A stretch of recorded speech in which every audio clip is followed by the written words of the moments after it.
Okay. Ready? Right. All right. 57 years ago, I landed on Normandy, Red Beach 5. I didn't come in on the first wave. I came in on the second wave. You might as well have been on the first, second, or third. It didn't make any difference. All we had was a couple of thousand yards of the beach. It was protected with tank traps. They're welded railroad ties in a V shape all the way across. There was lanes of them. I was landed by the British Royal Marines. We had a little LSD. Tried to get through those tank traps to land on the shore. It was difficult because there was a storm coming up. So I was dumped in the water with 60-pound packs of grenades, bandolier, the munitions across you, and a big 9-pound Garand semi-automatic rifle. If you think that you weren't scared, you're sadly mistaken.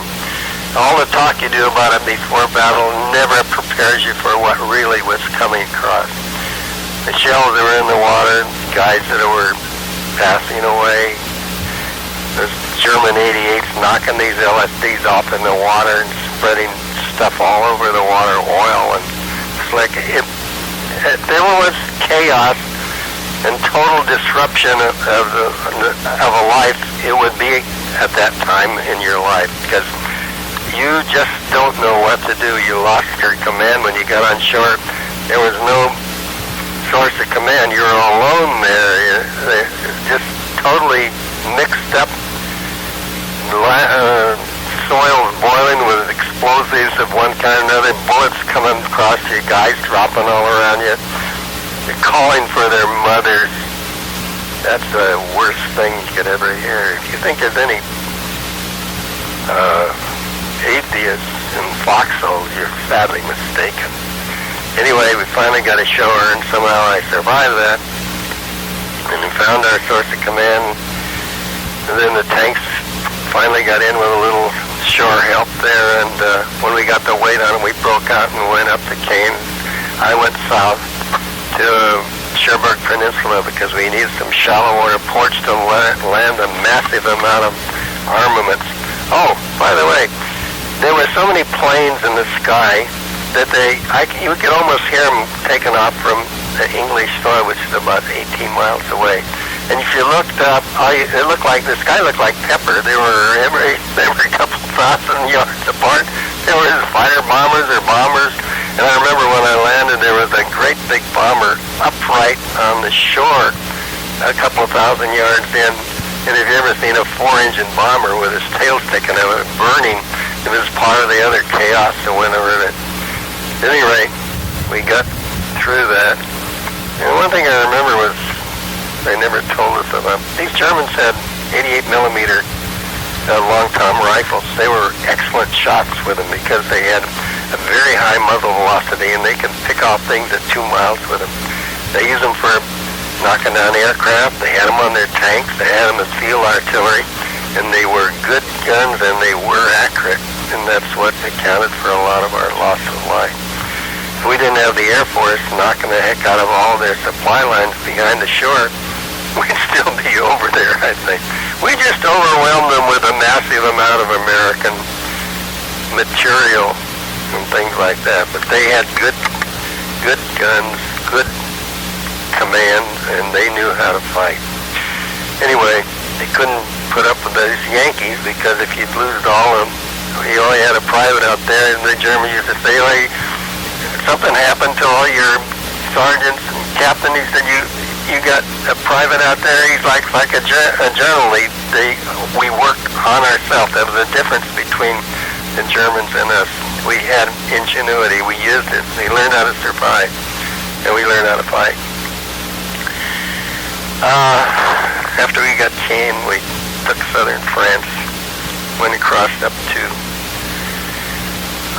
Paris, and then into Germany itself, and that's where I got 5 feet frozen up there. I didn't think I was going to live in those woods up there right next to that big Bulge.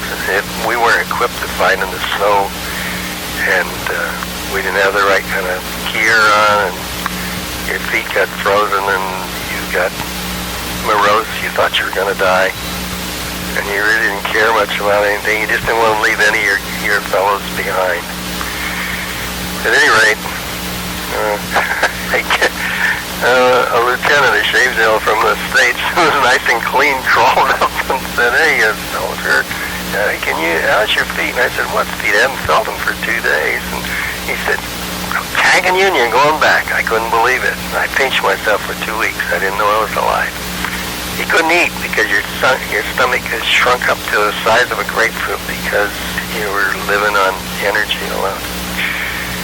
Most of this is moral stuff, but I don't leave out the gory stuff tonight.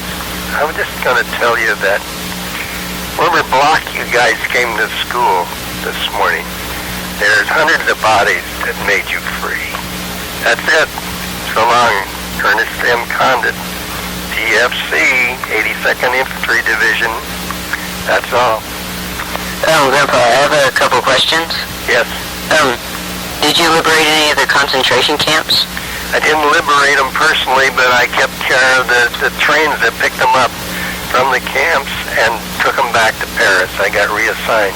And they were just, you couldn't, if you weren't so steel and so hardened from combat, you just had to cry when you watched them, just bones and hollow eyes, and hardly could move, and so emaciated people on these trains going back to France.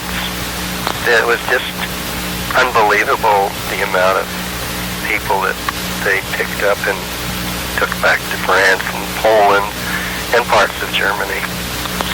They were just replicas of human beings so far. Did you talk to any of the survivors? Sure, we had them coming over to our place where we had a depot set up,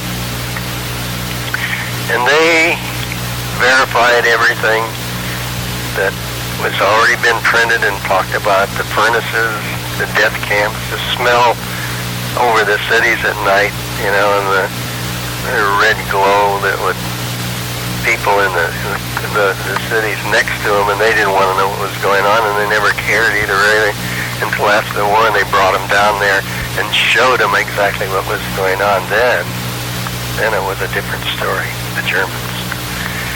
But that was the story of the death camps, and that was a good definition of it, death camps. They took their bones from those furnaces and packed them in 50-gallon drums of steel to fertilize bone meal. They fertilized their fields with them, their fruit fields. Think of that. What were your duties while you were there? Party in a combat soldier. I was a scout. I was the first one in battle as they're all fired. Okay. And then after that, I got reassigned. Your duties were just... One time I got a whole bunch of things slapped on me. One time I had a flamethrower strapped on my back because they thought they were going to take over the Maginot Line. Well, that was a misnomer because I ended up in Luxembourg instead. And that was another experience. But at any rate, most of this stuff, it's hard to remember, but I do remember a few things. Okay. Thanks a lot. Thank you. Bye-bye. Bye.